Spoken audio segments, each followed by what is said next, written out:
Voici Paul qui a réécrit la vie de Jésus-Christ. Nous a dit Jésus a dit, « Je ne suis pas venu changer ou altérer la loi. » Quelle loi? La loi de Moïse. Pas un seul iota, ni une seule lettre, jusqu'à ce que le ciel et la terre passent. Personne ne doit changer ou altérer la loi, car quiconque le fait est le plus petit aux yeux de Dieu. C'est ce que Jésus a dit. Maintenant, Paul a dit qu'il est venu avec une nouvelle alliance. Paul a dit qu'il est venu avec un nouveau testament. Paul a dit qu'il est venu pour les païens, et que ceux qui suivaient Paul n'avaient plus besoin d'observer la loi de Moïse. Quelle était la loi de Moïse? Les 10 commandements. Ils n'avaient plus à le faire. Ils pouvaient manger de la viande de porc. Les Juifs qui suivent aujourd'hui la loi de Moïse ne peuvent pas manger de porc. Alors, comment Paul a-t-il pu changer cette loi et leur dire qu'ils pouvaient manger du porc? Paul a dit qu'ils n'avaient pas besoin de se circoncire. Tous les musulmans, tous les juifs, tous ceux qui suivent les prophètes sont circoncis. Comment se fait-il que Paul ait dit qu'il n'avait pas besoin d'être circoncis? Paul a dit qu'il n'avait pas besoin d'observer le sabbat. Or, le sabbat fait partie des commandements, l'un des 10 commandements. Et Jésus a dit, quand on lui a demandé, Jésus a dit, « Savez-vous quel est le plus grand de tous les commandements ?» De quel commandement parlait-il? Il parlait des commandements de Moïse. Il a dit, « Savez-vous quel est le plus grand des commandements ?» Jésus a dit, « Aime le Seigneur ton Dieu de tout ton cœur, de toute ton âme et de toute ta pensée. » C'est ce que Jésus a dit être le premier des commandements.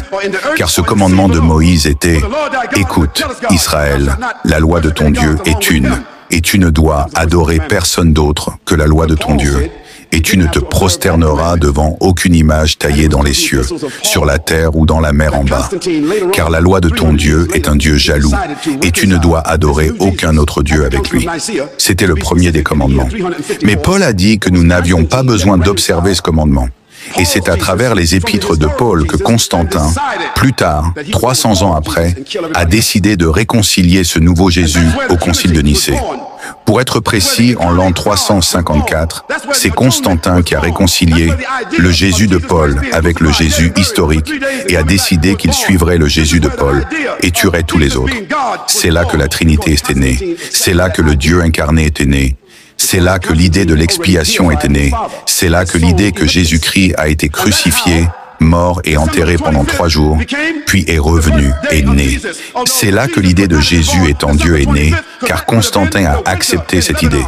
Car Constantin avait déjà divinisé son père sous le nom de Sol Invictus.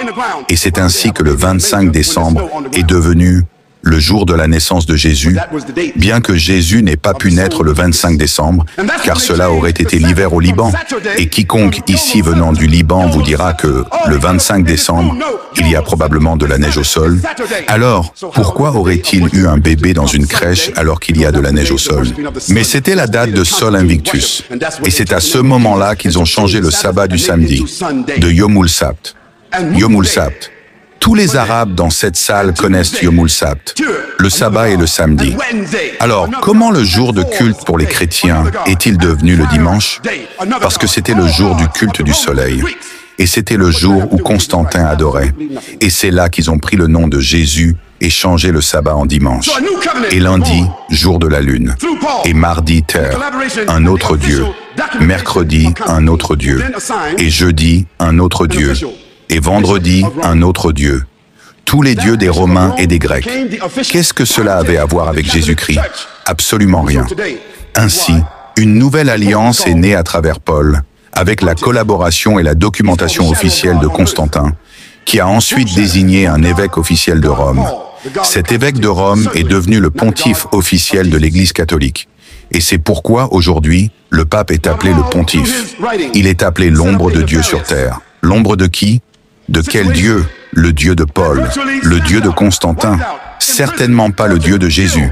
Maintenant, Paul, à travers ses écrits, a mis en place une situation néfaste, qui a pratiquement éliminé, emprisonné, torturé, tué et éliminé tous les unitariens, car ceux qui suivaient Jésus-Christ étaient appelés unitariens.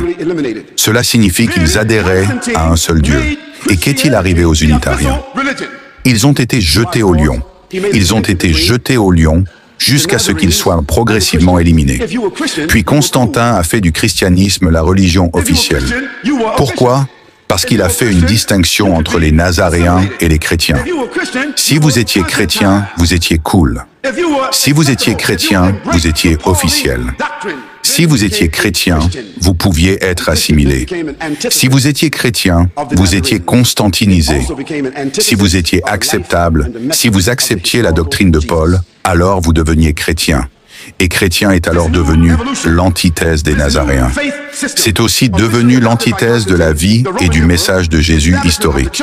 Cette nouvelle évolution, ce nouveau système de foi, officiellement adopté par Constantin, l'empereur romain, l'établissement de l'Église de Rome et la Christologie qui s'est développée par la suite.